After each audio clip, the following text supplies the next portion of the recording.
હાય, આજે આપણે ધોરણ 8 ગણિતમાંથી સ્વાધ્યાય 7 રાશિઓની તુલનામાંથી એ પ્રકારના દાખલા શીખીશું જેમાં છાપેલી કિંમત અને વળતરના ટકા આપેલા છે અને એના ઉપરથી આપણે વેચાણ કિંમત શોધવાની છે.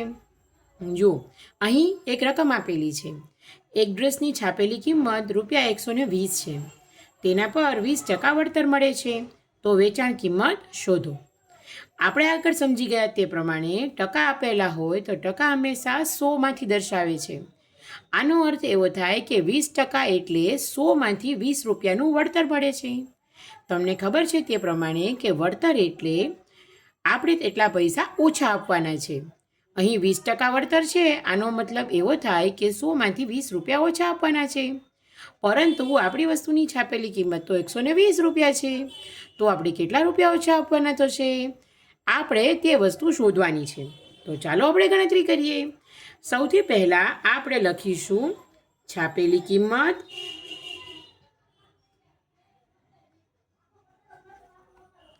અને ટકા. આપણને આપ્યું છે કે 20% વળતર છે. આપણે સમજી છીએ તે પ્રમાણે કે જો ₹100 છાપેલી કિંમત હોત તો ₹20 વળતર મળત. તો આપણે લખીશું કે જો છાપેલી કિંમત ₹100 હોય તો વળતર આપણને ₹20 મળે છે. પરંતુ છાપેલી કિંમત તો ₹120 છે. તો ₹120 છાપેલી કિંમત હોય તો વળતર કેટલું મળશે? અહીં આપણે જે ટકા લખ્યા છે હકીકતમાં તે આપણને મળતું વળતર છે.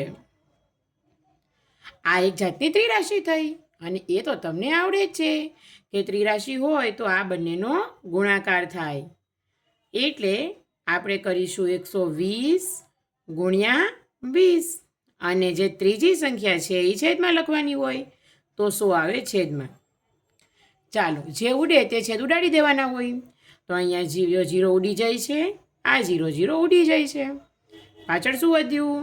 12 ગુણ્યા 2, 12 ગુણ્યા 2 એટલે 12 દૂને 24. આ 24 શું મળ્યું તમને? તો આપણે શું શોધતા હતા? વળતર. મતલબ ₹24 આપણને વળતર મળે છે.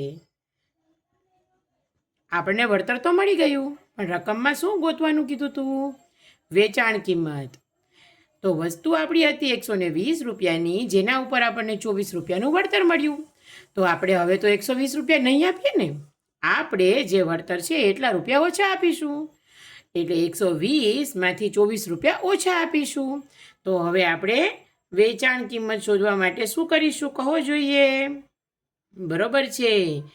વેચાણ કિંમત શોધવા માટે તમે જે મૂળ રકમ હતી તમારા બિલની ₹120, એમાંથી વળતરના ₹24ને બાદ કરી દેશો. તમે તો હોશિયાર છો, આવી બાદબાકી કંઈ કરવી ના પડે.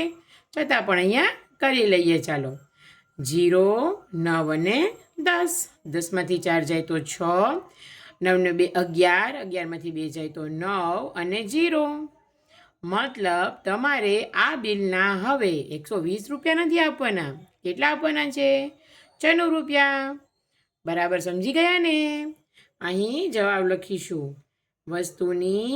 તમે વસ્તુની શબ્દની જગ્યાએ જે વસ્તુનું નામ હોય તે લખી શકો. મતલબ ડ્રેસની વેચાણ કિંમત જે તમને શોધવાની પૂછી છે તે